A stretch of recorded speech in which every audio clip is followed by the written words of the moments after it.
All right, welcome to the FantasyLabrats. We will be doing a Week 8 analysis of the Thursday and 1 p.m. Sunday games.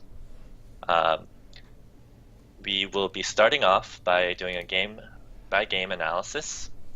To start us off, we have Miami versus New England at New England, where the spread is -8, New England, and the over-under is right now at 50.4. 50.4, huh? 50.5. That 50.5. point four though. All right, what are you guys' thoughts on this game? I mean, this is a Thursday game, right? And these are two big. Well, the Patriots have always been a powerhouse on offense, and very recently, Miami now is one of the powerhouses on offense. Especially last week, if you didn't have any stock in the Miami offense, you were pretty much screwed out of tourneys and even in cash games. Uh, Particularly Lamar. Lamar went off, Jarvis Landry went off, even Richard Matthews, who was just like he wanted a piece of it. He also had a pretty good showing for his value. And Tannehill even broke a Tannehill. record for most Oh consecutive yeah, passes or some stuff. yeah. He only So missed one target, right? Yeah. I think, Or and then touchdown. the defense also scored well, and the only person who lost out was the tight end. Surprise, surprise! The tight end coach didn't really give any love to his tight ends. So this is a hard game to sort of analyze. A lot of times, you people will try to get advantage in the Thursday games by not playing the Thursday game, but it's so hard to let go of this one. Do you have any thoughts on that, Mint? Any certain players you're looking at? Well, I sort of agree. Like, if I'm playing the Thursday lineup, I don't really want to play the players from the thing because everybody else that's playing the Thursday lineup is throwing the players in. So if I can like avoid all of those players if I don't like those players, then I get an advantage by playing only the Sunday players because they're less owned. Um, because this is New England and the Dolphins who are now like these premier offenses, it's really hard to avoid them successfully. Like unlike last week where you could have avoided the San Francisco players and the Seattle players and then profited by only playing Sunday matchup players. So for me, I think generally I'm not going to be playing in the Thursday game. Uh, it's this particular game anyway. It's hard to predict which way it's going to go. We've looked at the historical stats between these two, and it's really unpredictable. Sometimes Miami Yeah. wins, sometimes New England wins. Sometimes it's a high-scoring game, sometimes it's a low-scoring game. And with the way that the teams are coming into the week, where you have like everybody's on Miami now with the coaching change, and everybody's on the Patriots because they're such a public favorite, it's just anything could happen. That being said, you do have to look at these players because they are in such powerful offenses. So obviously you're looking in cash at Tom Brady, who's 9,200, and Gronk, who's 8,400, and that's probably one of the more high-owned stacks for the Thursday tournament. And you're also probably looking at guys like Jarvis Landry, who are getting a ton of targets, particularly in the red zone, and has this big playability, which we've seen in the last two games. He's actually broken, I think, 3 plays of over 30 yards for a touchdown. So he's extremely relevant and safe because of the targets. So I like him in cash. And in tourney, I'm leaning a little bit more on Lamar. He is cheap and he will probably be high owned though because of the performance over the last 2 weeks. So I'm not going to have too many shares of him just because I don't want to be involved in in such a chalky lineup. But he is definitely a consideration. And then I really like Julian Edelman this week as well, primarily because the Patriots' offensive line is pretty much dilapidated. They've lost everything. And that means that Tom Brady's going to have to get rid of the ball quick. And the guy who receives the quick passes is Edelman. I mean, to add on to that, you mentioned Gronk, and the thing is, every week he's almost a must-start player. At his price tag at 8,400 is quite expensive.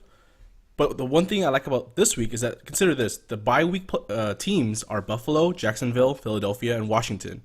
So in Buffalo, you have Charles Clay, who's a tight end that people like to stick into their lineups. Jacksonville, Julius Thomas, and then in Washington, people have. And last week was the best tight end was Jordan Reed. So those are three quality tight ends that you're now losing out in the pool. So Right. now Gronk's is actually a little bit more value because of the bye week itself. So I think Gronk is also a good play in cash and tourneys.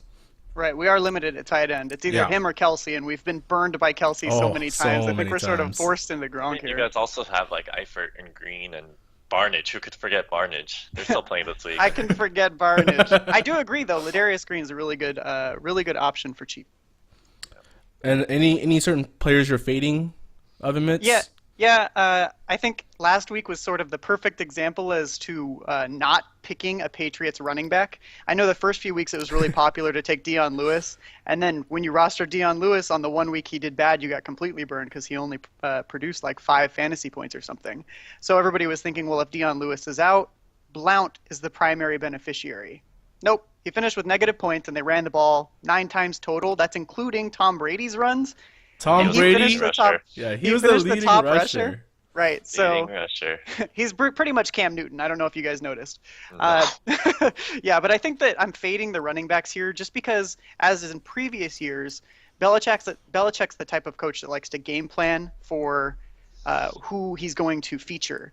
And in this particular game, it's hard to tell whether it's going to be Blount or whether it's going to be Dion Lewis, if Dion Lewis even plays, or maybe it's a James White game out of random. So I'm pretty much fading him. And as far as the revenge script goes with Jonas Gray, I'm avoiding Jonas Gray as well. So New England has a history of shutting down the opponent's best player. And right now, it's hard to say on the Miami side who is their offensive best player. Miami has actually come out in in an interview and said this, and they said they know this, Mm-hmm. and they were like, I don't think. They also said, I don't think New England knows who our best offensive player is right now. So who do you guys think is the best offensive player on Miami at this moment? For me, I'm actually a little bit scared for multiple positions, and that's because when they played the Jets, we were like, is it going to be Ivory or is it going to be Brandon Marshall? And it ended up being both guys. Both guys were not really productive. So they have the capability of shutting down more than one, apparently, at least in the last game. So I think if I was going to be scared of playing a particular guy, it would be Lamar Miller, and I think that's why we're only making him a tournament play this week as opposed to a cash play. I also agree. I think Lamar Miller is the scary part of the Miami offense. It's the biggest change in the Miami offense right now is that they're running the ball a lot more, and Lamar Miller is a big part of that. Last game, they blew out Houston, and Lamar Miller sat out the second half, and he still had a good fantasy day, and Miami enjoyed that. So I think he is a big part of their offense in terms of why they're doing so well now. Okay, so before we go on to the next game, one quick question. No explanation, you gotta choose one. So these guys are both 7,400. Who will score more, Landry or Edelman? I'm going with Edelman. I go with Landry. Interesting. All right. With that, let's go to the next game. It's a trash of a game, but we'll still discuss it at some length. Detroit versus KC, and they're both in London. They're both in London. So it's KC at home, but it's in London. Detroit's 1-6.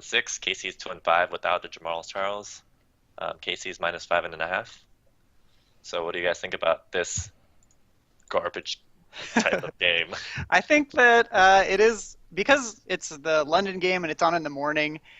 Is this game streamed? Do you guys know? Is this another going to be a streamed game? Yahoo stream? Yeah. Don't Do we know? know. Don't know?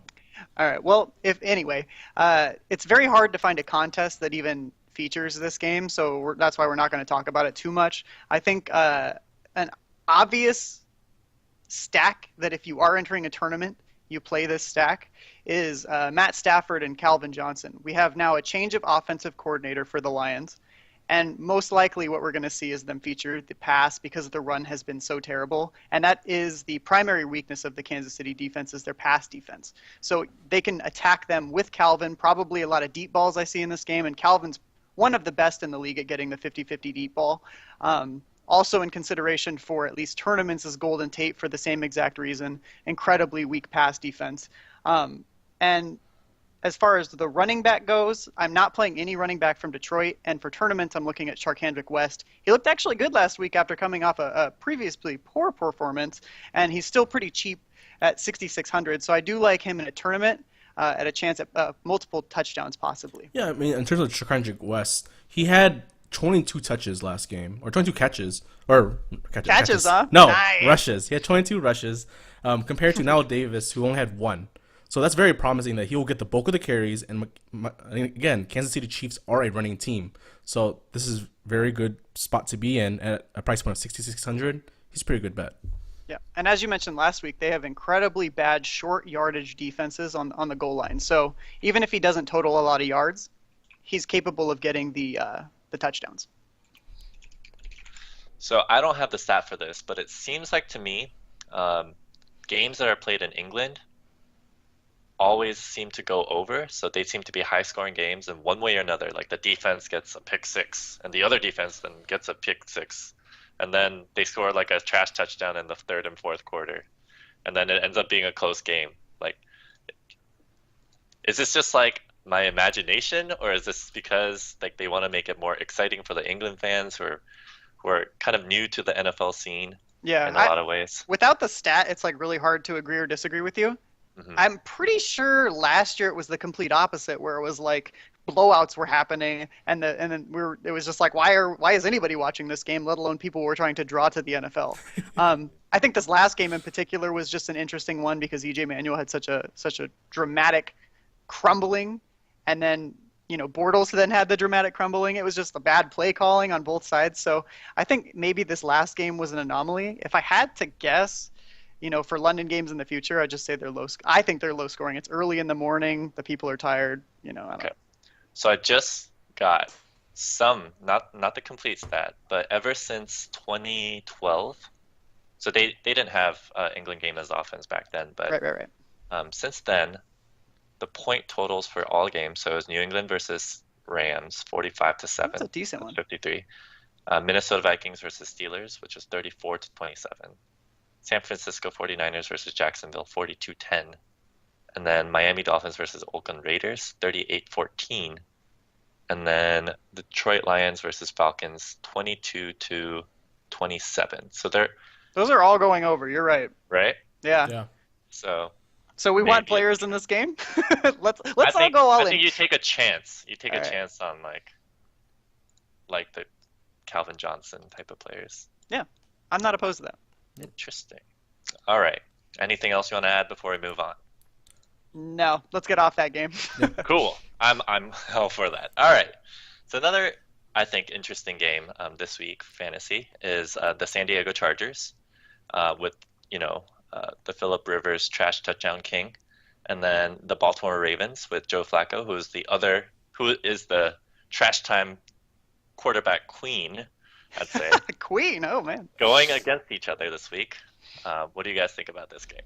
Yeah, so I think this is an interesting game from the standpoint that before the season, everybody was really feeling both of these teams. The Ravens were favorite in Vegas to win their division, and the Chargers were favorite to get second, after Denver. But then as we watch the season unfold, they have turned into probably some of the worst teams in the league, mostly because their defense is so terrible, but also because their offenses have little bits of time where they can't really do anything. Because their defenses are so bad, I feel like there's a lot of good plays in this game. And the over-under is 50, which sets up for a nice game. As far as San Diego goes, in cash games, I'm considering Phillip Rivers. He's one of the more higher-priced quarterbacks. I think he's the most high-priced quarterback after Tom Brady at 8,500. So he obviously is coming with a hefty price tag, and there may be better options other than him. But he has so many weapons to throw to, from his running backs to his tight ends to his receivers, versus a Baltimore defense that is allowing, as we saw versus the Cardinals, very large chunk plays. So I really like Phillip Rivers, and they've sort of abandoned the run in a way that we want the Lions to. So I think that Phillip Rivers will be lobbing the ball all over the field. So I like him in cash. For Baltimore, I really like Steve Smith, Sr. As I mentioned in the last show, he's like the old man that won't die. He is, in a bad matchup versus Patrick Peterson, he was still relevant. He's getting all of the targets because there's literally no one else to throw to except for maybe some guy named Crockett Gilmore. But at 6,700, that's like an incredibly good price for a number one receiver who has 3 touchdown upside. He actually has like incredible upside, and at that price, I'm definitely putting him in both my cash and tourney lineups. For San Diego in tournament lineups, I'm thinking more along the lines of Keenan Allen. He has shown throughout the season that he's either boom or bust. He gets a lot of volume, but he's not necessarily turning that into a lot of yards. So I'm not putting him in cash lineups because of that risk, but there is obviously upside there, particularly in PPR formats. And you mentioned earlier that Ladarius Green is a good tight end option, and I agree. As long as Gates is out with the MCL sprain or whatever, do we know what's up with Gates? No update. No update on to Gates. Yeah, but an MCL injury is, pretty severe, and like we mentioned, he's off steroids, so he might not be able to give it a go. And Ladarius at 5,300 is a pretty good tight end punt option, and he has at least one touchdown, 50-yard upside, so he can actually provide a little bit more over his value. So I like him. As far as fades go, I'm fading Melvin Gordon. Until further notice, this is a game where Melvin Gordon should. I mean, we saw Chris Johnson go off on him. Melvin Gordon has a chance here, but until he proves to me that he can do it, I'm going to stop wasting that lineup spot on him. Yeah, he's too much of a gamble. In terms of Keenan Allen, he's an interesting guy because I feel like his floor is pretty high. He's always getting you said he's getting all the volume, but he's not exactly getting the yardage, or he's not really catching a lot of touchdowns. But so what really frustrated me last week, and I don't know if you guys agree or not, was that he had a record that was trying to be broken, right, for the most catches. And it was so... Most catches through 7 games. It was so killer just having him in your lineup and just watching him catch like dinky little passes. 8 to 9 catches for like 0 yards. It's just like really, come on, bro. And then as soon as they broke the record, they were like, "Oh, there's other people to throw to." Mean, by other people, you mean Danny Woodhead? Yeah, Danny Woodhead. Danny Woodhead became the king of fourth quarter. Am I right? Like he was just amazing in the fourth quarter. But immediately after Keenan Allen broke that record, we never saw him again. No play. We literally never saw him again. So that's the type of situation that you're only putting yourself into in a tournament and avoiding in cash. So without any records to break, can you really depend on this guy? Yes, we need a record to break. How many catches in through 8 games does he need?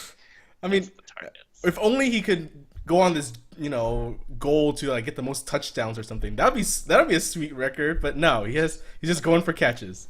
So. Or if he's going for the most catches in one season, and you knew that. Yeah. Then.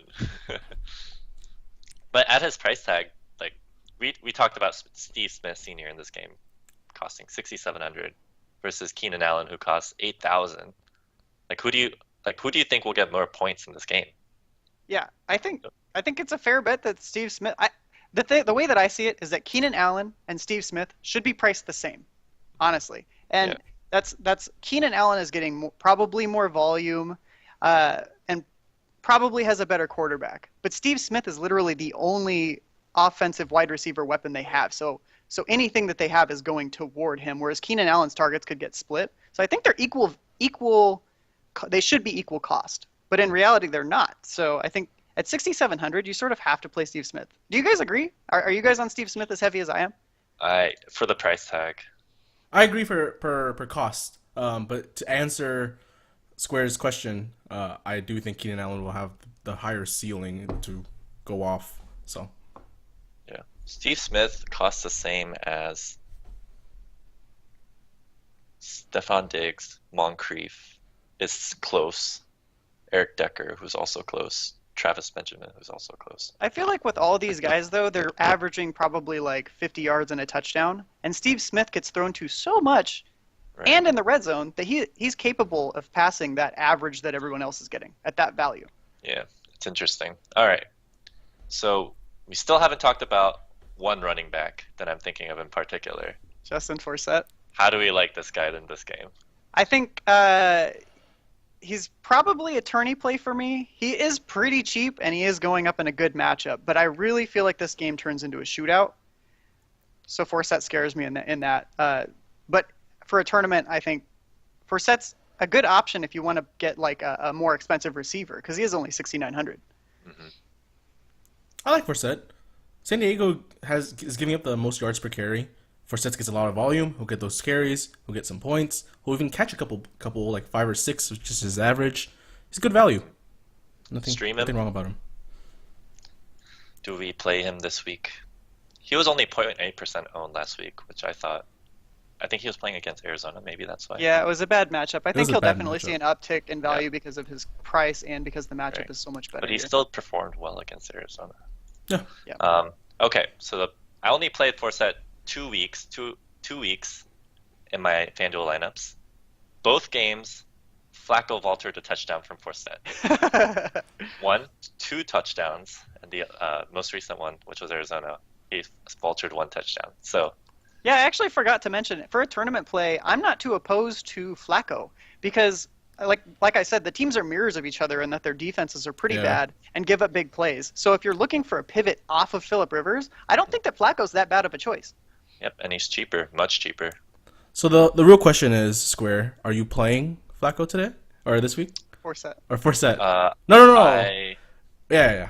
Forsett. Forsett, yeah, for the value.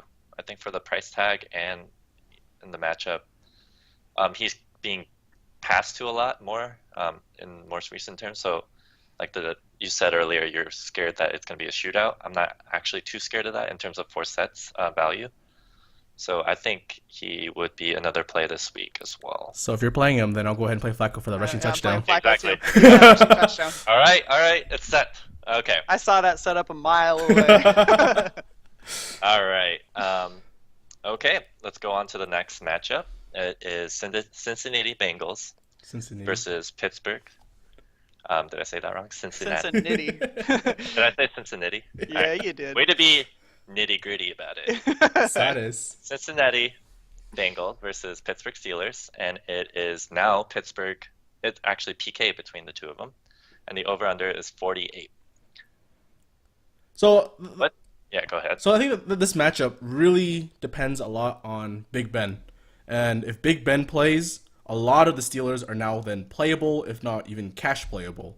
If Big Ben doesn't play, then they start losing some value and start falling more into tourney plays, if not unplayable. One of those players that I'm really linking with Big Ben is Antonio Brown. Last week I sort of said that Antonio Brown has yet to catch a touchdown to anyone else besides Big Ben throwing to him, and that continued. Even though he got he had a good game last week. He had 140 yards, some insane amount of yards, but he still didn't have a touchdown. And I think that just continues if he doesn't have Big Ben. But if he does have Big Ben, you play Antonio Brown. He's in your cash lineups. And Big Ben as well. But So wait, before you go on, for Big Ben, we actually have an update from Ed Bouchette on Twitter, who is supposedly this like Hall of Fame beat writer who's never wrong. He reports that Big Ben is playing in Week 8, and according to Road World, he seems like a pretty trustworthy guy. Every so. report, I've seen 2 reports on Big Ben.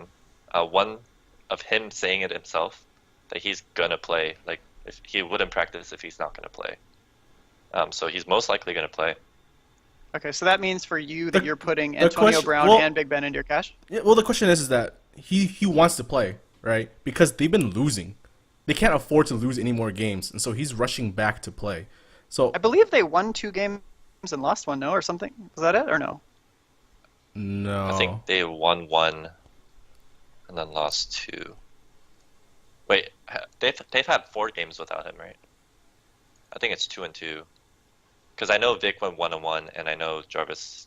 yeah, Vic Jarvis. lost 1-1, and then they lost to Kansas City, Yeah, right? and then I think. Yeah, that's it. No.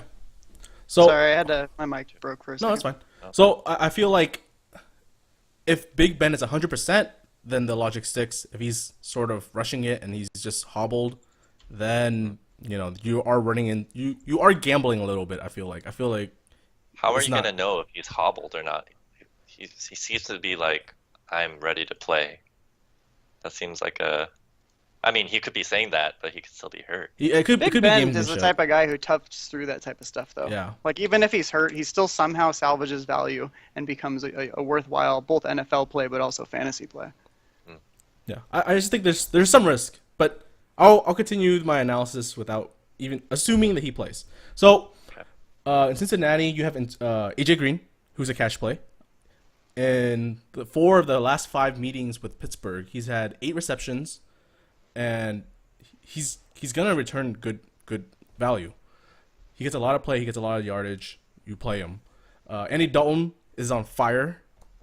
It's hard to say anything else. Like, I went through the old stats of Andy Dalton, and that's not very good, not very pretty. I don't think anyone wants to hear anything from Andy Dalton. But the new revitalized Andy Dalton now is totally different, and he's one of the top quarterbacks. He's still priced at 8,100, which is less than the premier quarterbacks that are scoring less than Dalton. So it's hard to not play him. Another player is Tyler Eifert. He's also a cash play for me. Just what I was saying earlier, there's not a lot of tight ends out there in the pool. Tyler Eifert is a big red zone target. He's tied with AJ Green at 9 red zone targets on the team all season, and he's versus the 30th ranked tight end defense in the Pittsburgh Steelers. So it's a good matchup, and he has a good chance of finding the red zone if he's going to get all those red zone targets. In terms of tourney plays, Marvin Jones is a really big boomer bust, but at his price point at 5,400, it's pretty decent. His targets range from 2 to 12, and he has the second most targets on the team. So on the games where he has 2, you're going to get like 40 yards, 30 yards. On the games where he has 12, you might see something like 100 yards and a touchdown, which you saw last game. But I think that's sort of where his ceiling is. Maybe he'll sneak in a game with 2 touchdowns if he just decides to get it. So he's a really big boomer bust, but at 5,400, can't really go wrong with that. Right. I feel like him like I feel about Michael Floyd last week, where the price is just too good, and he's actually a weapon that they use on the offense for deep passes and in the red zone. We saw him cartwheel into the end zone last week. So. Yeah. And then another player. Oh, sorry. Go ahead. Oh, I was just going to say Tyler Eifert and Gary Barnidge have merged as one player to me. They look exactly the same. Maybe it's the orange helmet or something. And then Martavis Bryant, he's a new and upcoming sensation. He's at 7,200, which is a little high. But looking back at his past, he has scored in both the games he played against Pittsburgh a touchdown. So there's that history. He's been performing well. To me, I like Martavis Bryant, but the $7,200 price tag is a little bit more steep for me. You are putting him along the lines of like Julian Edelman and Jarvis Landry, and that's like that cutting point to me. I prefer someone with a little bit more volume that I can trust, but I think he's a fine tourney play. For fades, so one of the things that we'll talk about a lot in this sort of analysis is that a lot of these running backs, we don't know the situation, and I hate having to sort of pick out the game script, right? You look at a team, you're already gambling in terms of who you want to play. Then you have to sit there and be like, all right, I think Cincinnati is going to have an awesome game, or they're going to have a bad game, and if they're behind, they're going to throw, or they're going to be ahead, they're going to run. That's a crappy situation to be in, right? Jeremy Hill and Giovanni Bernard are really good running backs, but they're both just limiting each other's upside so bad that it's so hard to play them. Like, you have to gamble on which one you want to play, and then it's not guaranteed that Jeremy Hill will get the rushing touchdown. The last time they played, he got the passing touchdown, and Giovanni Bernard got the rushing touchdown. Like, it's so flippy floppy that I just can't trust it, and I don't want to end up with a 0 just because I played the wrong guy because of the wrong game script. So I'm staying away from the Cincinnati running back situation. Yeah, I agree. I think the teams like that, as we talked about with the Patriots, where the running back situation is so confusing and it's game-by-game variation, you just don't mess with it. I only have one disagreement in most of the stuff you said, and that is that I do not think that you play Big Ben and Antonio in cash if they play. I think they're purely tournament plays, just because there's always that possibility that Big Ben gets hit again, and he is coming back pretty quickly from a pretty serious injury. So for me, just a tournament play. It's not like he uses his leg that much anyway, though. Just say it. All right. Last comments? Any last comments before we move on to the next game? Nope. Be satisfied with this. Okay. Moving on. So the next game is Minnesota at Chicago, and this is also another PK game. Minnesota's 4-2. They're looking pretty sharp as of late, and Chicago Bears are 2-4, and they've been shaky all season. So I don't know. I feel like the opposite. I feel like Minnesota has looked pretty shaky. They're winning games. I'll give you that. They're winning games. 4-2. I understand they're winning games, but they're winning games in like the weirdest ways. Like, roughing the passers to get them all the way down the field and they score a touchdown. Like, I think basically their defense is the reason they're winning games. And, every now and again they'll make a Hail Mary play to either Diggs or AP will break one, and then all of a sudden they win the game. But I don't have any confidence when I watch them play, and I think it's just because I have this thing against Bridgewater. And then Chicago has an incredibly competent offense, but then their defense always lets them down, so it's a little bit of the opposite. But Chicago's actually been keeping themselves in games lately. Anyway, as far as fantasy goes, I think that for cash, I'm not really looking at too many people in this game just because it's a really both teams, you never know really what you're going to get, particularly with the Vikings. The only player that I am looking at for cash is Martellus Bennett on Chicago. And the reason for that is that his price has dropped a lot. He used to be ranked among the top end of the tight ends, but since he's come down to 5,900, Vikings are 27th against the tight end position, and in the last 2 weeks versus Eric Ebron and Travis Kelce, they've given up over 100 yards to those tight ends. So I think that for the third game in a row, we're going to see a tight end over 100 yards. And if not 100 yards, perhaps a touchdown. Jay Cutler just loves his tight end, and I can see him getting into the end zone. I don't really have anybody on the Vikings for cash. Sorry, AP. Rip AP. Isn't AP hurt too, or questionable? I don't know. I think he said he wasn't practicing, which lowers his grade. He's a veteran. They'll do He's that. just getting the treatment. Treatment. Yeah, usually they get a few practices off. I mean, if you watched the game, he looked a little bit banged up. Ever since he got stuffed by KC, I've just been fading the crap out of him. He was ill last week, guys. He ate his chewing tobacco. How do you trust this guy then? That was the worst. They were like, "Oh, he's sick. He might not play." And then during the game, you find out he choked on chewing tobacco on the plane. It's like, are you freaking kidding me? What are you doing chewing tobacco? You're supposed to be in tip-top shape. But anyway, for tourneys for Chicago, I like Alshon Jeffrey. I think he's always going to give you that sort of upside where he can give you 30 points, a 2-touchdown game, maybe over 100 yards, and he's only 7,700, which I think has been depressed because he missed so many games at the start of the year. So there is a little bit of value there. In the last 2 years, he's putting up one game for 249 yards and 2 touchdowns, and another game of 135 yards and 1 touchdown against the Vikings. But then the other 2 games where he played the Vikings, he put up a little bit of a dud. So he's definitely not a cash play, but he is fitting for a tourney play.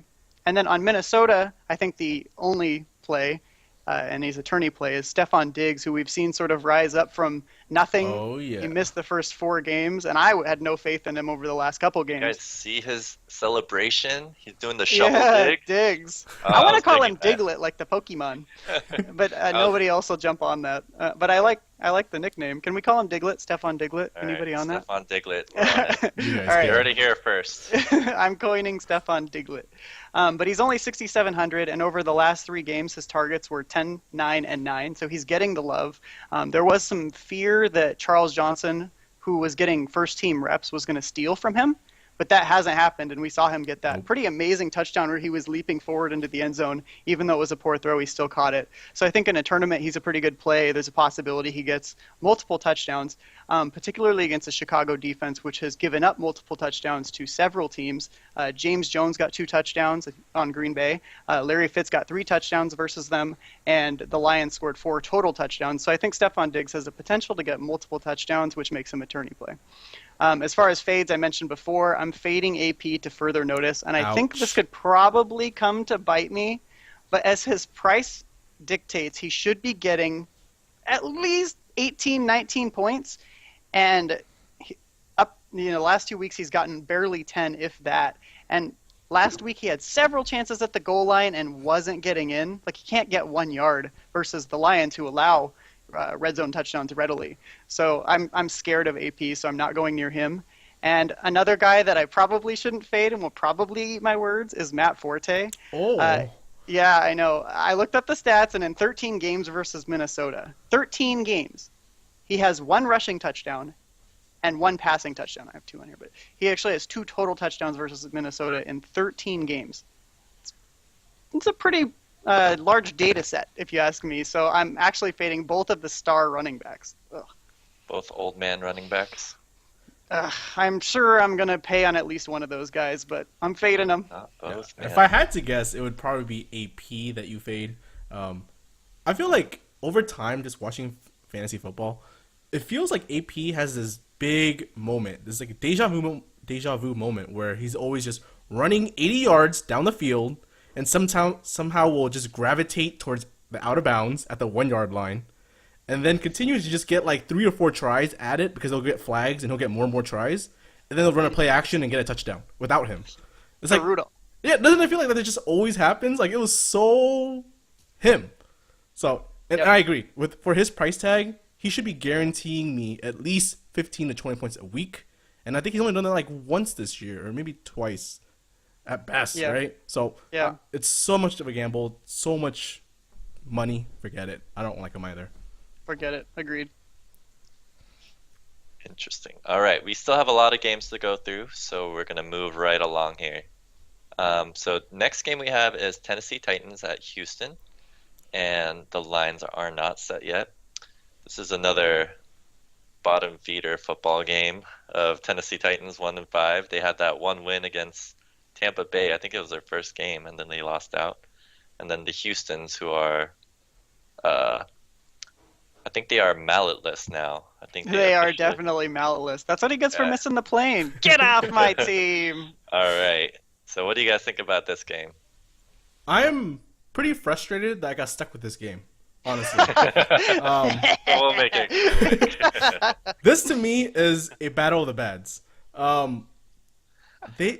Okay, so first of all, we should probably mention Arian Foster is gone for this season. He's tore his Achilles. He's gone. He's no more. And so. He probably won't never. He probably won't come back to the Houston Texans either. It seems like they're gonna get rid of him to just save some money. Really? Wow, that's the first time Some hearing that. people said that Arian Foster is never going to play in the NFL again as a star running back, as an RB1. God, it's so hard. He's had injuries to like multiple like body parts. Like, what else is there left to not break? This is Achilles, right? It's his Achilles. He's had groins. He's had ACL, MCLs. I bet, like just backs, like everything. So you guys are so negative about poor Arian. when he plays, he's back. awesome. When he's not playing, it's because he's injured. I know, but he tore his ACL. You don't gotta tear him in half. Holy moly! So basically, the only player you would take in this game is the hurt Arian Foster.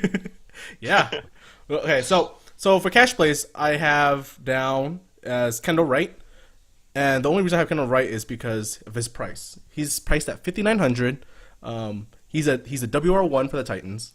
I don't see this being where Titans have 0 points, and if anyone's gonna score, it's most likely this guy. He's tied for red zone targets with Delaney Walker. They both have girls' names. You get it mixed up. Kendall, Delaney, whatever. I know. So, and Common issue. he's averaging like 50 to 70 yards and he'll just randomly get you a touchdown. And I feel for that price, he's okay. I'm not too like ecstatic about it, but I think he'll be a decent cash play if you're looking for that price point. DeAndre Hopkins is pretty obvious. He's gonna get the high volume. There's no more Arian Foster. He's the only threat to the team. So this is where you will be targeted often, and he will probably find the touchdown, if not 2, if not 3. Who knows? God. But no, not 3. But I think about 1 or 2 is probably where I would put him. He does have a high ceiling. He does. He can. Unlike AP, he can actually return you that value for the cost. Jeez. We're gonna say this, and AP's just gonna blow up this week, huh? Nobody watches us anyway. If people watched us, I would be worried. AP's watching. Don't worry, guys. In terms of tourney plays, like I mentioned before, Delaney Walker is a good target. He's priced at 5,400. What I have for him is that Kelsey and Julius Thomas had their best games against Houston. So in terms of that, Houston's very tight end friendly, and this could be a good game for Delaney Walker. Yeah, I like it. Nate Washington is someone that you can also target on Houston. Bear in mind, this implies that Cecil Shorts isn't playing. If Cecil Short plays and the two are splitting whatever little amount of carries they were going to get in terms of, or snaps they're going to get, then I'd play neither. I would just fade them both. They're both priced at 5,400. And if you really feel like, gambling and playing one of the Houston receivers, you play one of those guys. Fades. I don't play any of the Titans running backs for the same reasons we've been talking about. You don't know who it's going to be. there's no one that cheap to warrant gambling like that. I stay away. Sneaky. Who? I don't think he's had I don't think he's had a carry in forever. And then like Got so many. Don't worry about it. no, I'm not playing. You're not convincing me with that evidence. his Don't game. worry about it. No, worry I'm about gonna it. worry about it. I mean, like the I think Jackson McCluster had the most touches last week, right? And the week before that was Antonio Andrews, and then maybe 2 weeks before that was Sankey. Like you can't trust that.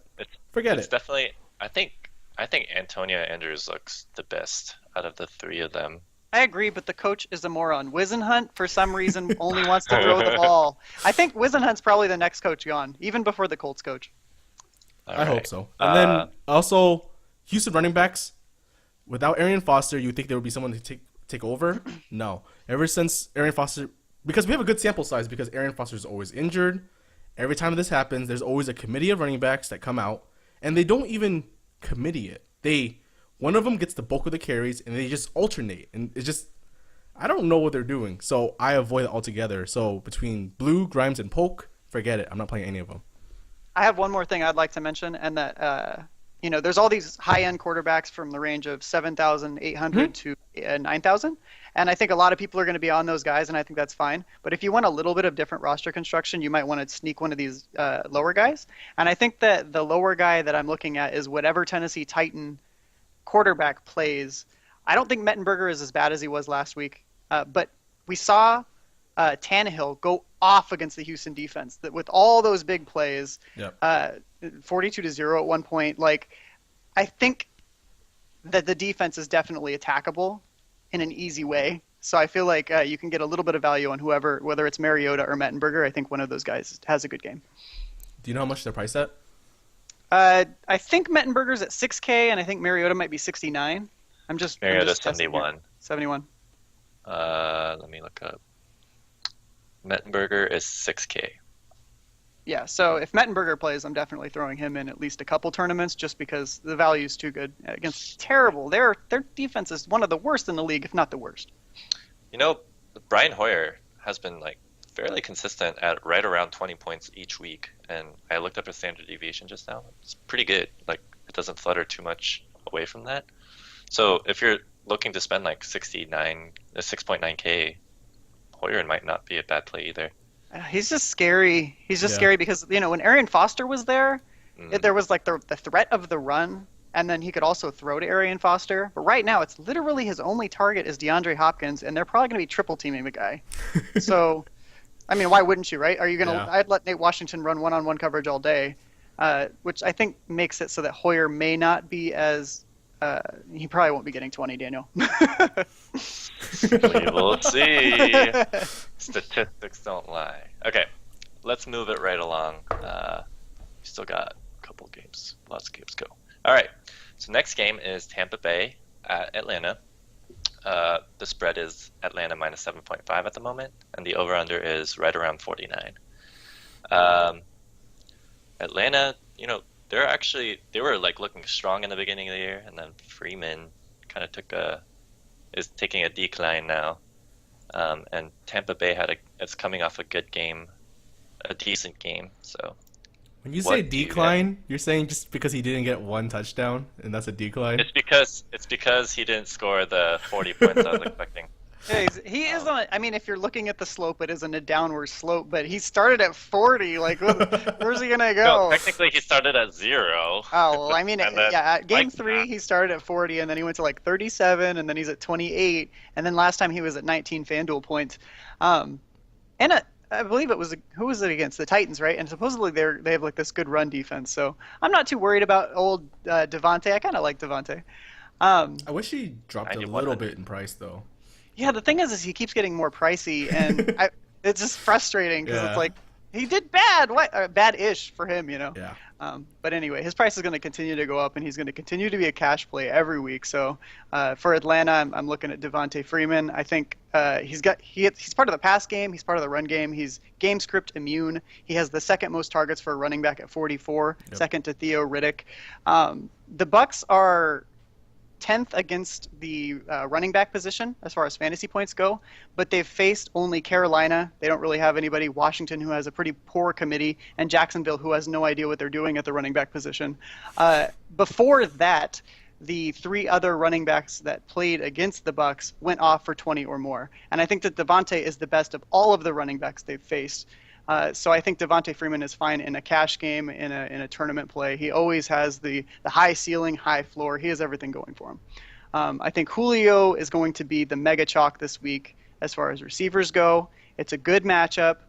Everybody that got burned by Hopkins last week is going to be like, where do I go? Where do I go? Where do I go?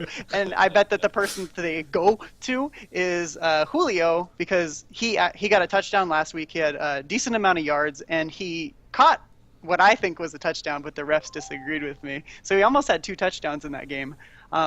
And Julio against Tampa Bay has gone over 100 yards 4 of the 6 times he's played them, and he's got 5 total touchdowns. So I think he's shown a good history versus them. In a cash game, I actually also like Matt Ryan. He's had a few bad weeks, so the people might be off of him. And the Bucs are giving up a ton of points to opposing quarterbacks lately. They gave Cousins over 30 points and Bortles just under 30 points. You like that? You like that? You like that? Yeah, Cousins is a madman. But that being said, the Bucs defense, like I said, Cousins and Bortles got 30 points. Matt Ryan's better than both those guys, so I think Matt Ryan in a cash game is fine. Cousins hears you. Yeah. Never speak about them like that. I know. If you say his name 3 times, he appears in your room. That beats the crap out of you for saying Yeah, I don't. So everybody just stop with saying his name, all right? So for tournaments, I think it's the exact same thing. Devontae Freeman and Julio Jones are both good options. Again, paired with Matt Ryan in a stack. You're more likely to stack in a tournament than in a cash game. And I think that, those guys are going to be probably relevant the rest of the year as long as they stay healthy. Another interesting play is the Falcons defense at 4,800. I feel like if you look at the defenses this week, there's not like a clear-cut team to play because they're good defenses against powerful offenses. So you're really like gambling in most cases. And I think the Falcons D, if you stack it with Freeman, has decent upside if you think that Winston goes on a pick-throwing rampage that he somehow avoided last week. For Tampa Bay in tournaments, I'm liking Doug Martin. He's a 7,500.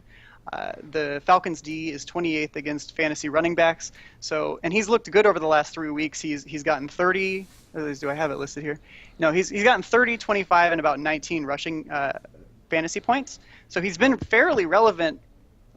More than last year anyway, and he was getting a lot of his carries sniped from Charles Sims, and in the last game he outsnapped Charles Sims by a large margin. So I think that we have sort of the coming of Doug Martin and the fall of Sims finally, and I think that makes him a good tournament play.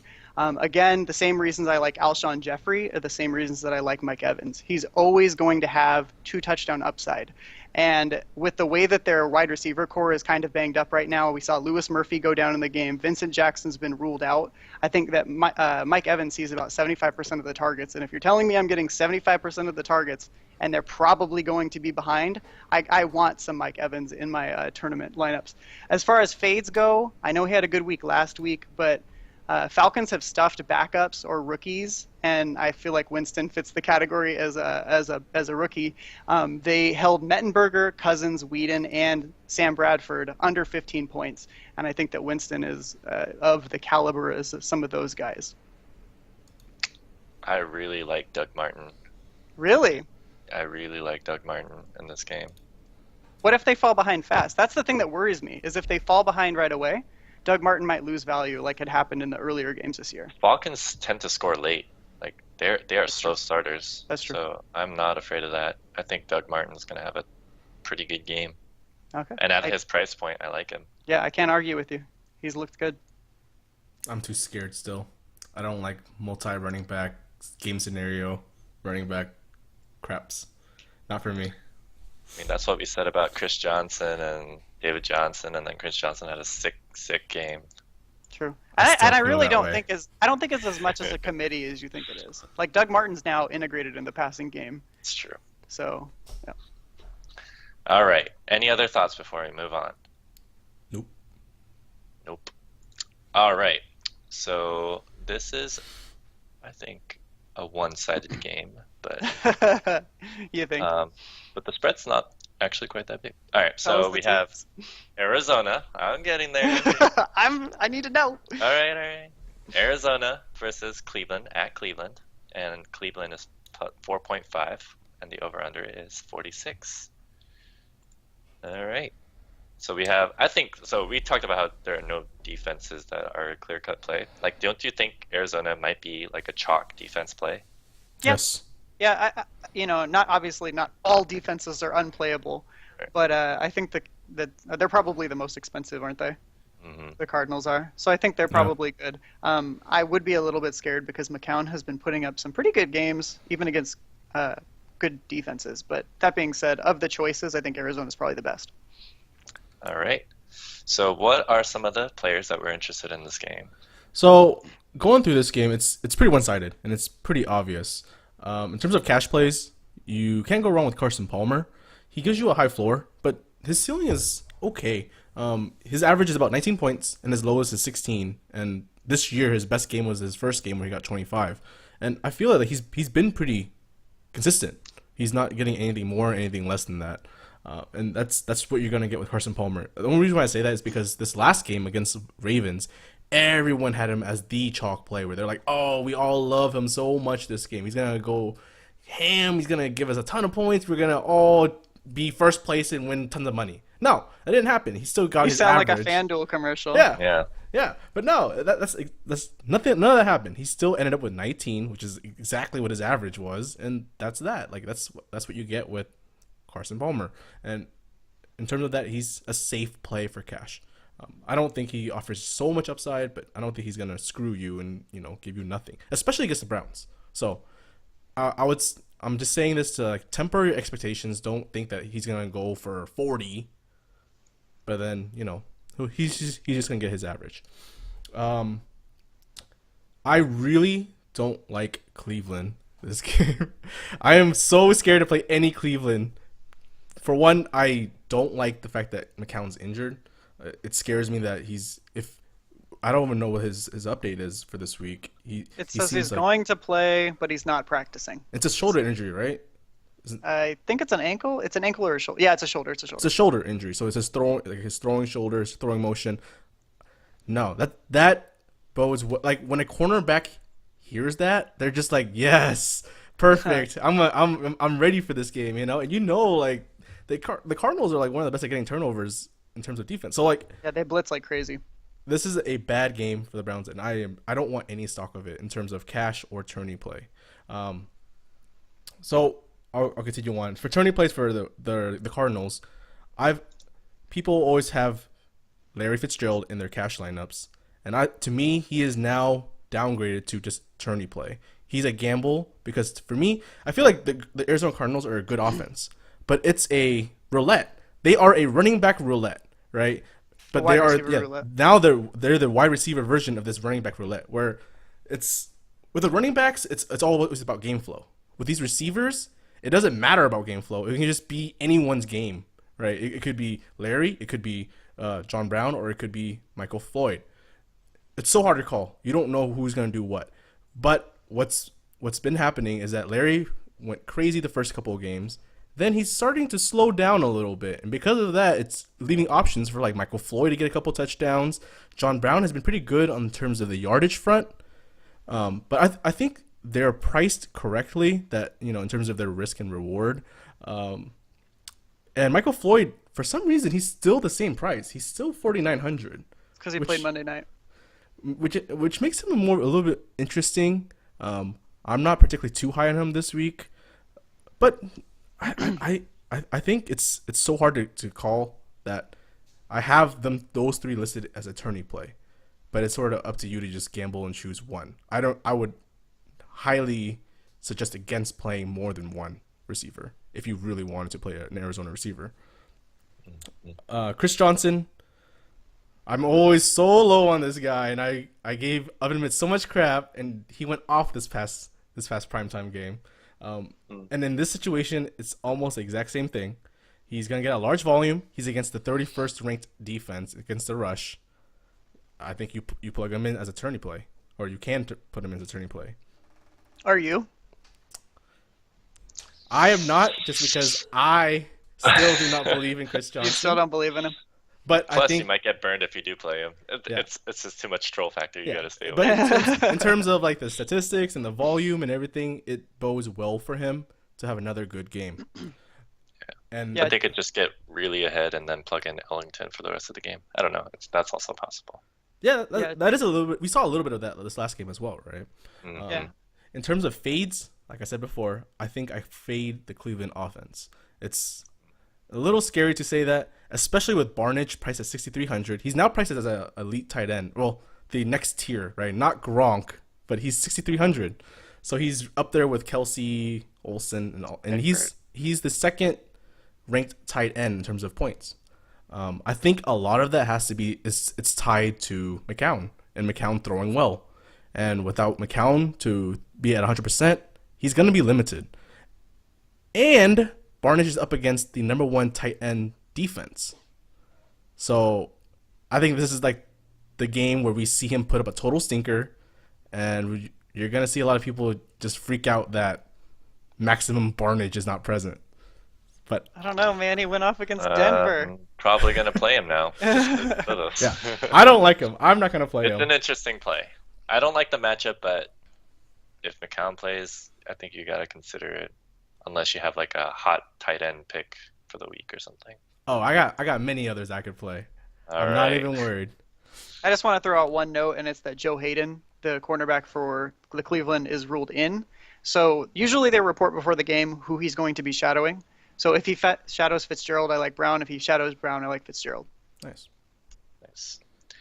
Okay, moving right along. The next game is New York Giants at New Orleans. New Orleans minus 3.5. New Orleans seem to be having a surge in their offense and their defense too, I think. And the Giants sometimes look good, sometimes look bad, and they're like crappy teams. The but- Giants just like every other year. Yep. Typical Giants. Okay, Yeah.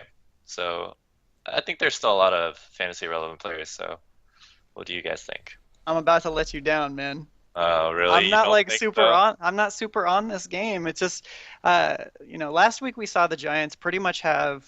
Was anybody on their team fantasy relevant? Dwayne Harris in their revenge game was pretty much the only. Yeah. Yeah, I know you called it. He was pretty much the only relevant player, and I think a lot of that has to do with the fact that the Cowboys were playing their keep away sort of strategy where you don't give the opponent the ball, and the kick returns keep the ball out of the Giants' hands. But when they did have the ball, they didn't look good. And they have a 4-man committee at running back, so like they've added Orleans Kyrie Darkwa. Robinson edition.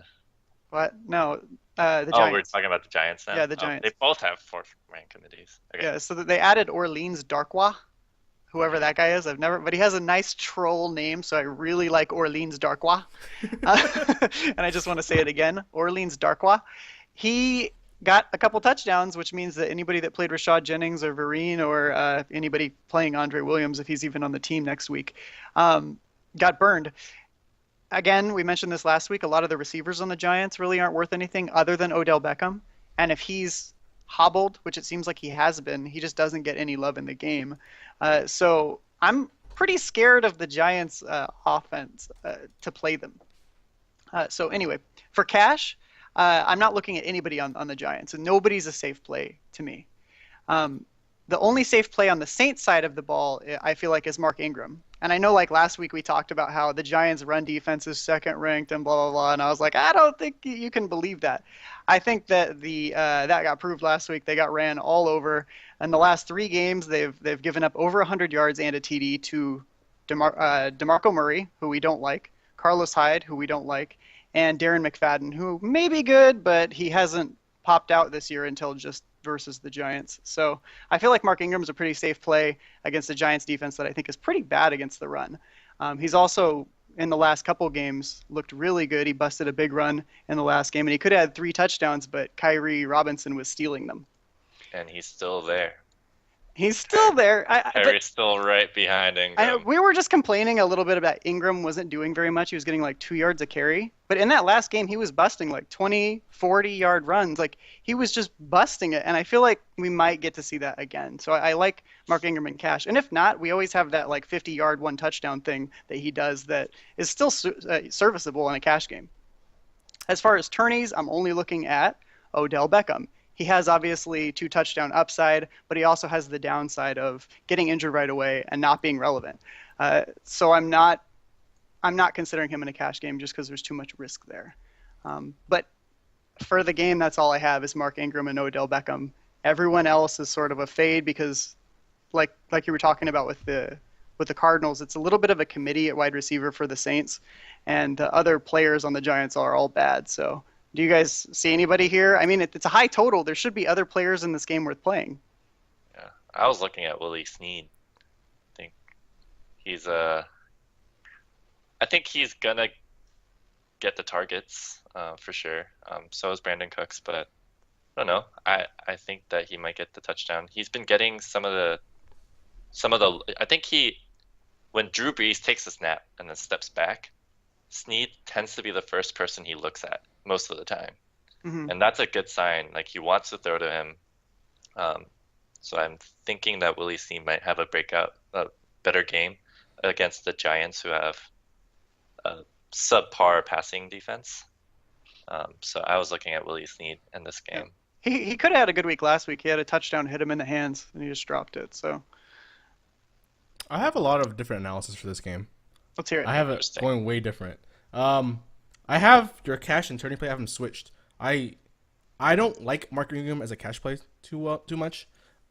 To me, he's one of those players that falls into game script, and it's not even game script with this guy. I feel like Kyrie Robinson is so good that it's like he's really eating into his carries. And I feel like Mark Ingram last game, he only went off because his job security was at stake. Kyrie Robinson ran for 2 touchdowns, and then Mark Ingram was like, oh crap, I gotta do something, and he decided to just go off for 150 yards and then added a touchdown. It just felt like it was so, I don't know, like we always have this joke where Mark Ingram, like last year when he didn't have the job, he was like running down the field, he was like jumping up, celebrating, and like, going beast mode constantly. And then this year, I haven't seen any of that. He probably did it when Kyrie Robinson had those 2 touchdowns, and then he started doing that. That was the old Mark Ingram. So to me, it's so hard because I feel like he's limited because of Kyrie Robinson. So I have him more as a tourney play. It's not to the point where I fade him all together. I like Mark Ingram. He's a good player, but he's just the limited upside just scares me. And I know, but that's the exact reason why you shouldn't play him in a tournament, though, is that he's limited because of the backup, right? So putting him as a tournament play is like, well, if you don't think he has upside, well, then why is he in your tournament lineup? I think I see him getting like I said, 2 touchdowns and like 20, 40 yards. Like that's as good as it gets for that guy. That's what it seems like he's getting. I think that's a good game for him. Otherwise, it's so hard to play him. Like last week's game, I think it was his highest yardage total for the year, and I don't think it's something that you can just say he'll get all the time. So I'm not a fan of Mark Ingram as a cash play. What I can say he's going to get all the time is 50 yards and a touchdown, which is cash play worthy. So I play him in a cash game, not a tournament. Okay. Also, Odell Beckham, I really, really, really like him this week. He is against the Saints. The Saints are one of the badder, passing defenses in the league. Badder. Yeah, they're 7th ranked against the pass, and I think that's one of the badder ones. They give up the most 40-plus yards passes in the league at 9. And if anyone's going to do that and continue to give him an uptick in that category, it will be Odell Beckham. So I'm not even too opposed to, for a tourney play, more of like an Eli Odell stack. But for cash play, I think Odell is pretty safe to play. God, I'm so high on him. The thing is he's gotten injured mid-game and become so irrelevant in the last 2 games. Actually 3 games now he's done it. Yeah, the injury risk is there. I agree, and he's guarded by Devin Bro, who is supposedly one of the best cornerbacks in the league right now.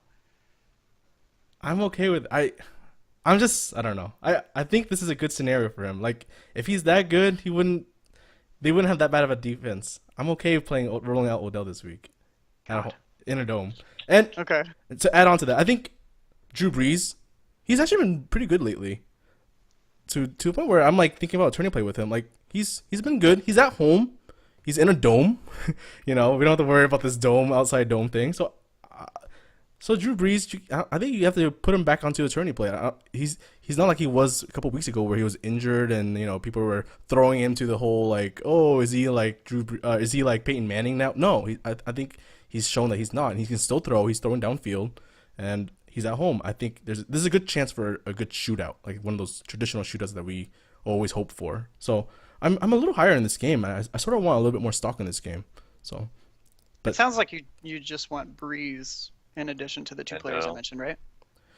Breeze. Are you feeling Cooks? Are you feeling it's hard. Snead? Are you feeling It's hard Benjamin to feel Watson? Cooks. It's hard to feel Cooks. It's hard to feel Watson. It's hard to feel Snead. I mean, Cooks and Snead have been like on and off with each other this whole season. The either one of them gets a touchdown, none of them gets a touchdown, or just one of them gets like 100 yards. Like it's so hard to like really vouch for one of them to have an awesome game. I stay away from that altogether. Watson seems fluky to me.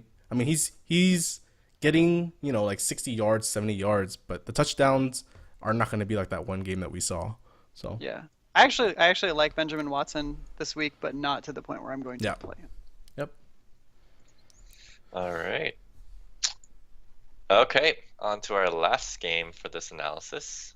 We have San Francisco at St. Louis. St. Louis -8, which seems like a lot to me, seeing that for the first time, just seeing how the Rams have been playing and San Francisco has been playing.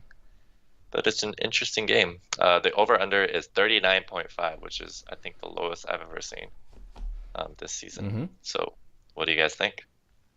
I think this game's going to be pretty crappy. Just like all the other games I've had to analyze. You got all the bad games to analyze. Do you play the defenses in this game No, because of the over-under? So let's see. In terms of the Niners side, in terms of cash plays, no one is safe enough that I feel it would be a good bet to have a good day. So I have none for the Niners side. On the St. Louis side, I have me a lot of stock in Gurley. Can you guys say anything bad about Gurley? And then you guys against him? Not even gonna try. Nope. It's Gurley. He's an automatic in. He's getting a ton of yards, 150 yards plus in the last 3 games that he's had. And he found the end zone twice last game. Like, his stock is going sky high. It's not going down, and not against this Niners defense. So I'm really high on Gurley. Yeah, I can't nod enough. Yeah. On the fraternity play for Niners, I have to mention him just because I think his price is okay. I'm not so high on him, but Carlos Hyde, his games, he's had a 30-point game, a 15-point game, and then after that it's been like 2 to 6 and 8. So it's very hard to trust Carlos Hyde. But the Rams aren't that great of a running defense. They're middle of the pack. So you can play Carlos Hyde. I'm not too high on him, especially after seeing him last game. He looks so injured. Like, he just was hobbling everywhere. Yeah, it was bad. Like, if there was any game who'll get injured, this could be it. Like, against but because of his price point, I'm gonna throw him out here just in case he decides to go ham. I'll be like, hey guys, I told you guys, 6,200. I called this one. His name. You said his name. Yeah. Can I just mention the way that you have your our notes are here? He has for cash Gurley, tournament Gurley, fades not Gurley. Like, I think those are some notes right there. That's the summary for this game. I feel like that's what it is. Actually, I need to go back one. For the Rams, for cash, you could play defense. This is setting up to be a defensive game for the Rams. I would be so surprised if it was the Niners defense because when Square is saying that the under is really low, this implies that it will be a very defensive game, very low scoring game. So the defense would more than likely, either have a lot of sacks, have a lot of tackles, turnovers, one of those kind of games. So you want maybe a piece in it. I think the only way this goes over is if Foles throws pick sixes and Kaepernick throws pick sixes, and that's actually possible. It is possible. It is possible. So in terms of the Rams, you can play the defense, but for sure, I think you have to throw in Gurley everywhere. Like, yep. You don't want to get burned by 40 points by this guy. I think you have to play him in cash. If I told you that in a tournament he was 80% owned, would you still play him? Knowing that there was such a benefit to not play him. If it was against a different team. If he falls flat on his face, you were automatically. If it was against a different team, maybe. But because of the Niners and they're not great against the run, I'd have such a hard time doing that. Are you guys? Every lineup's gonna have Gurley. If Gurley had 80% ownage, I'd rather take Doug Martin at 7,500. Yeah, I think at 80% I would probably fade him just because the chance of winning a tournament, if you don't play the heavy chalk like 80%. No, it's one spot though. Like if you know, It is one spot. yeah, if you know for sure. Like you were just telling me that you are banking on the fact that Doug Martin outperforms Gurley, right? That's what you're saying, right? Square. Like you're saying, hey, there's a chance that he'll just fall flat on his face, and then this other guy that I chose will do well. I think if Gurley was priced at 9K, like AP has burned several people because he's done very poor, right, at his price tag. But Gurley priced at 8K is so hard to let go of. Like, is there a lot of more variability if you just let go of Gurley? Well, I would agree with you. He's a pretty consistent player, but 80% ownership. I feel like there's too much benefit to fade. Yeah. Just to be part of the 20%. Like if Gurley falls flat on his face and you play a guy who gets 25 or something, the 20% of people that didn't play him are now the 20% in the money. Like they just have that advantage. Okay, so say 80%. Does it change for cash or tourney? Like when would you fade him, cash or tourney? I think that's a better question. I'm gonna steal a section from Adam Levitan. He says in head-to-heads, if you know everybody's playing Gurley and you know Gurley's a good play, you make the opponent prove it. You say, if 20% of the people are showing up without Gurley and I have Gurley, that means that 20% of my win rate's going to go up 20% in a head-to-head, usually. And he had that actually happen. He played Gurley this last week. Mm-hmm. He won against lineups that didn't have Gurley. He won 86% of the games. And lineups versus Gurley, he won 70% of the games. So you still play Gurley in cash. No. Okay. But tourney? But tourney you don't. Because you're trying to get in the upper echelon.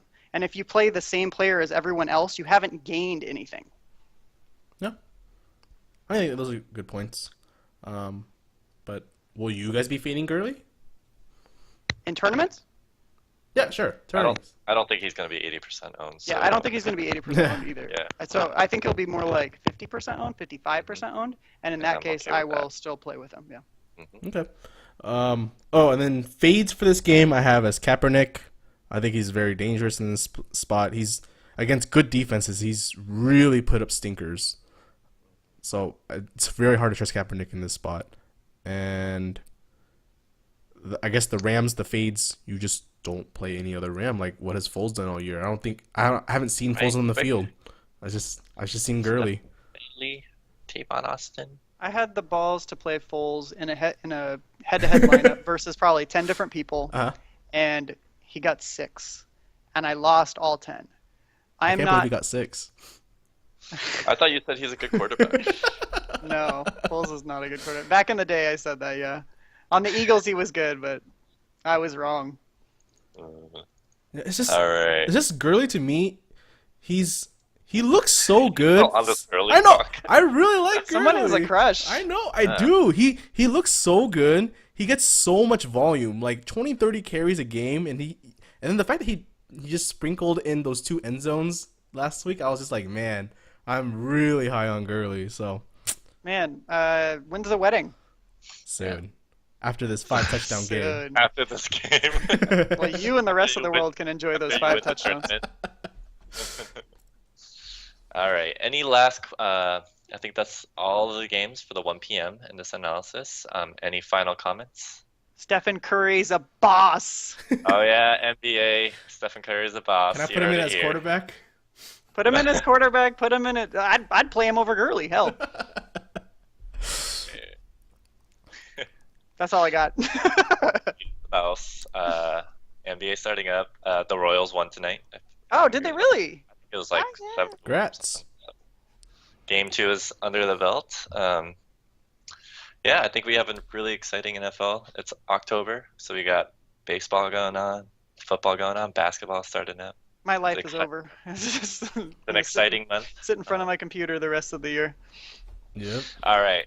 To end the cast, just going to remind you that we have a Twitter, and we're pretty active on it on answering questions about roster changes for your season long in cash plays, and any questions that you might have during the week. So tweet us at FantasyLabrats, and we also have an email under the same name at gmail.com. So with that, I think we will end the cast. Say goodbye, everyone. Goodbye. Bye.